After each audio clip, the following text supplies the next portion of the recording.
तारू बेचैनी में बाड़ू। अरे हाँ हो टेंशन में तू लगो तारू बिनो रतिया जागो तारू।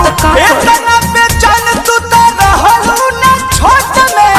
इतना बेचैन तू तो रहलू ना छोट में। बोला काहे नैहर के पलतिया जानू पकड़ाइल बा मेडिकल रिपोर्ट में।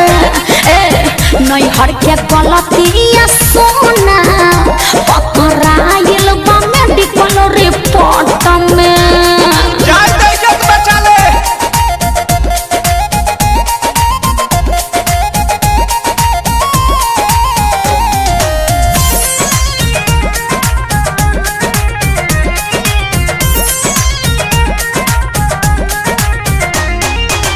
से कहीं डर लागता ई सब झगड़ा के घर लागता। अरे बड़ी टेंशन में बानी हो। अरे कूल हो जा कूल हो जा। केकरा से कहीं डर लागता ई सब झगड़ा के घर लागता। चलो कंप्लेन पहले पाती हाई कोर्ट में। कैसे चलो कंप्लेन पहले पाती हाई कोर्ट में। का ना नैहर के पलतिया जानू पकड़ाइल बा मेडिकल रिपोर्ट में। हाँ हाँ नैहर के पलतिया सोना पकड़ाइल बा मेडिकल रिपोर्ट में।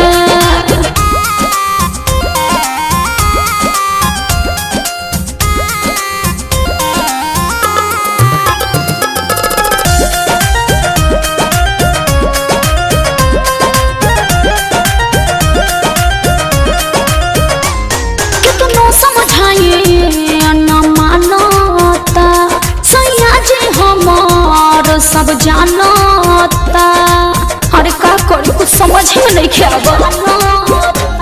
कितना समझाइए न मानता सैया जी हमार सब जानता। राखो विश्वास रोशन बारे सपोर्ट में। राखो विश्वास पर मध्य बारे सपोर्ट में। सुना ना नैहर के पलतिया जानू पकड़ाइल बा मेडिकल रिपोर्ट में। हाँ हाँ नैहर के पलतिया सोना पकड़ाइल बा मेडिकल रिपोर्ट में। टेंशन में तू लगो तारू बिनो रतिया जागो तारू। इतना बेचैन तू तो रहलू ना छोट में।